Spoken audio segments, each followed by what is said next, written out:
मूर्ति है उसका अनावरण किया है। उन्होंने जो है वीर नारी थी, वो क्या कहेंगे?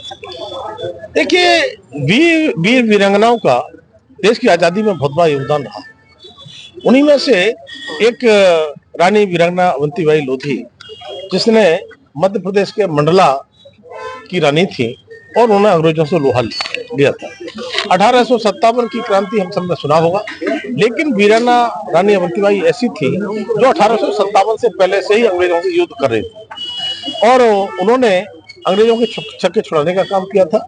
उस समय के डिप्टी कमिश्नर थे वाटिंगटन, उनके नेतृत्व में अंग्रेजी ब्रिटिश सेना को कई बार परास्त करने का काम भी किया था। और एक समय ऐसा आया कि अंत में जब वीरांगना अवंतीबाई 20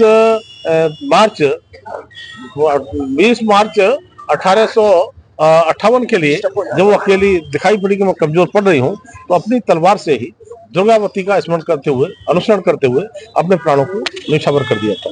तो ऐसी वीरांगना अवंतीबाई के लिए मैं धन्यवाद देना चाहता हूँ बरेली के महापौर डॉक्टर उमेश गौतम जी के लिए, जिन्होंने मेरे अनुरोध पर ये मूर्ति का यहाँ पर लगाने का काम किया है और आज उसका अनावरण किया है।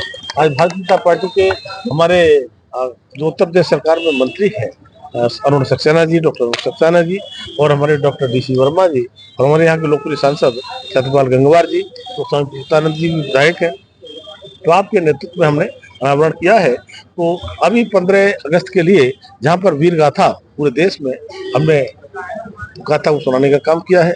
माननीय प्रधानमंत्री मोदी जी हर घर तिरंगा का अभियान जो चलाया था, तब मैं कह सकता हूँ कि 15 अगस्त को जहाँ देश की आजादी का जश्न मनाते हैं, वहीं 16 अगस्त के लिए वीरांगना रानी अवंतीबाई का जन्म होता है, जयंती होती है, तो पूरे देश में मनाने का काम होता है।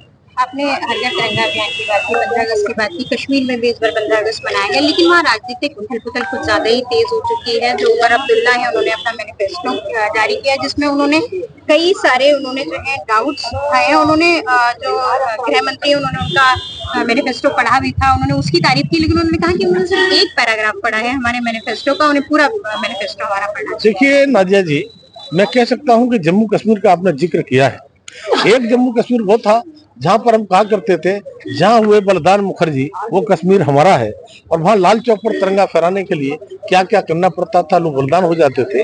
लेकिन आज जम्मू कश्मीर में शान से तिरंगा फहराया जाता है, यहाँ तक कि डल झील में भी तिरंगा यात्रा निकाली जाती है।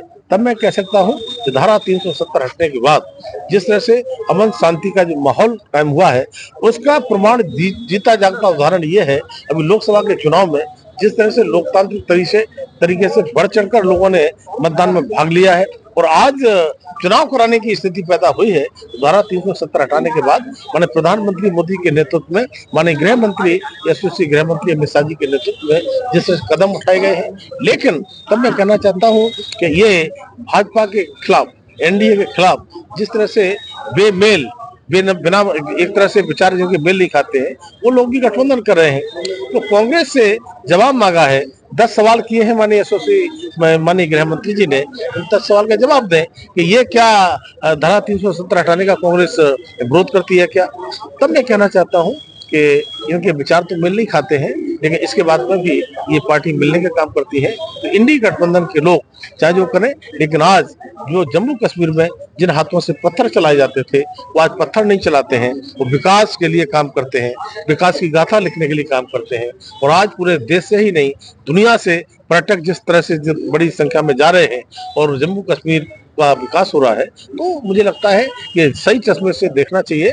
और माननीय प्रधानमंत्री मोदी के नेतृत्व में जो विकास हुआ है, मैं समझता हूँ वो अभूतपूर्व। सवाल पूछने का जवाब कांग्रेस ने दिया है। उन्होंने कहा है कि NDA किसी के साथ गठबंधन करती है तो हम सवाल नहीं पूछते हैं, तो हमारे गठबंधन पर सवाल नहीं। सवाल इसलिए पूछा है कि आपका गठबंधन तो है, लेकिन एक जो बात करता है धारा 370 हटाने का, और जो दूसरा जो अलायंस पार्टनर है कांग्रेस सबसे बड़ा, तो वो जो हमसे सवाल पूछा गया है कि आप इसका समर्थन करते हैं। तब मैं कहना चाहता हूँ ये NDA गठबंधन के वो लोग कभी आरक्षण की बात करते हैं तो भाजपा और NDA की सरकार इसको समाप्त कर देगी, कभी संविधान की बात करते हैं। तब मैं कह सकता हूँ कांग्रेस से खतरा है संविधान के लिए। अगर संविधान के अस्तित्व को चोट पहुंचाने का काम किया है तो कांग्रेस ने किया है। 90 बार सरकार जो चुनी हुई बर्खास्त करने का काम किया है वो कांग्रेस ने किया है। आपातकाल आज तक लोग भूले नहीं है, वो लगाने का काम किया है वो कांग्रेस ने किया है। Thank you very much. Thanks.